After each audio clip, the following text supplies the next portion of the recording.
welcome to Pins and Things. Today we are going to be making chocolate Pokeballs that have real Pokemon on the inside. So today's video is going to be a little bit different. My husband is sick and he's usually the one that films for me, and so I'm going to be doing this with the tripod, so wish me luck. Hopefully it turns out good. So the first thing that I've got here is candy melts. I've got black, red, and white. Let's go ahead and melt them.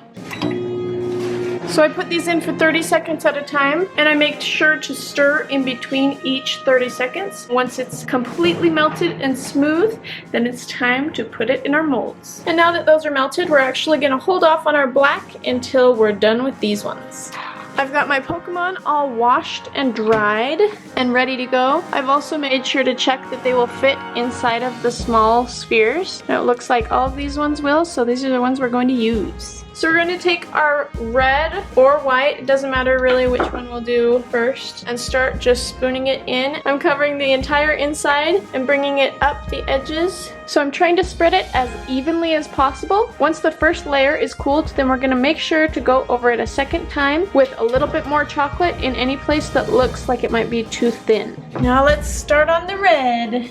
Pokeball, gotta catch 'em all. Go ahead and put it in your fridge to cool for a minute. Ta-da! Now I'm going to take and make my second layer, put it in any of the spots that I think are needing to be a little bit thicker. And I'm also pulling it up to the edges as far as it will stay, because the edges are really what's most important, because we've got to connect the edges together. Okay, so you can see if you look down into especially the white, if there's parts that you can see that it's starting to darken a little bit, that means that that part is too thin and you need to add more chocolate to it, because we want to make sure it's plenty thick when we melt it together and we put the Pokemon in it so that it will hold it perfectly. And I want to make one life-size one. And once again, I'm just making sure to bring it all the way up the edge. Okay, and now I just pulled them out of the fridge. It looks like they're ready to go. I love the silicone that I'm using because you can pop them out pretty easily. Look at that! Oh my goodness, so shiny and beautiful. Okay, so I'm realizing something I could have done differently, and that would have been to clean up these edges. Maybe I'll do that right now. Okay, now it's time to peel them out. They're so pretty. They're like incredibly smooth and super easy to get out of this silicone form. So I've worked with chocolate a lot in the past, and this is probably the easiest form that I've ever used. Plastic is always a little bit difficult because you can't just pop them out like this. So I think I would definitely recommend using silicone molds for chocolate. Like from now on, that's what I'm gonna do. So for this next part, I'm really excited because I got for $19 144 of these little Pokemon. Check it out. So there's tons and tons of them. Some of them are multiples. Some of them aren't like super precise, but there's a lot of them that are super, super good.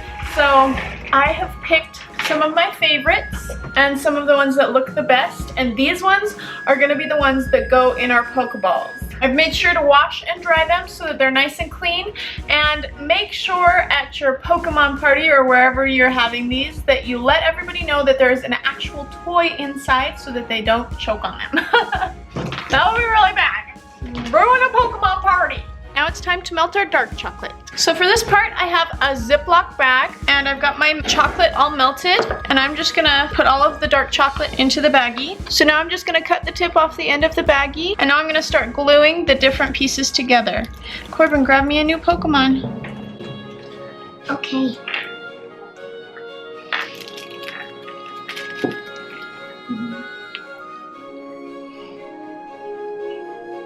We'll just let that harden. All right, let's do the next one.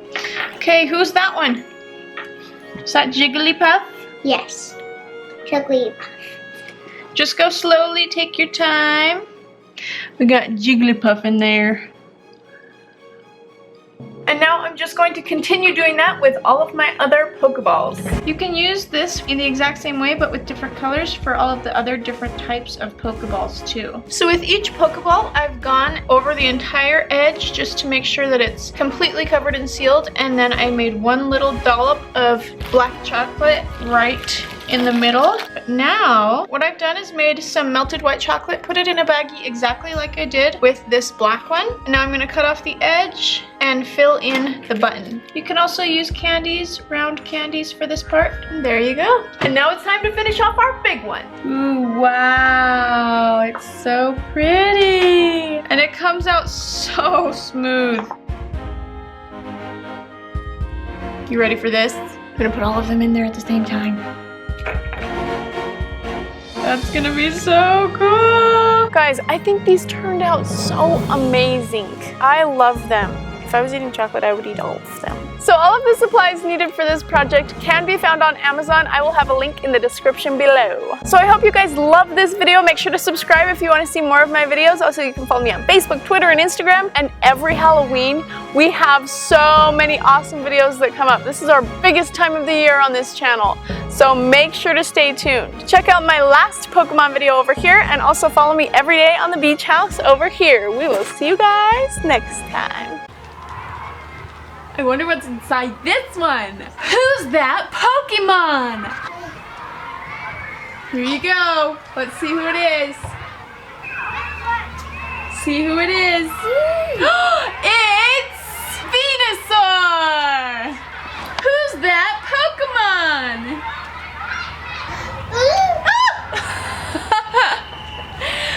Clefairy. Not Jigglypuff. Found that out the hard way.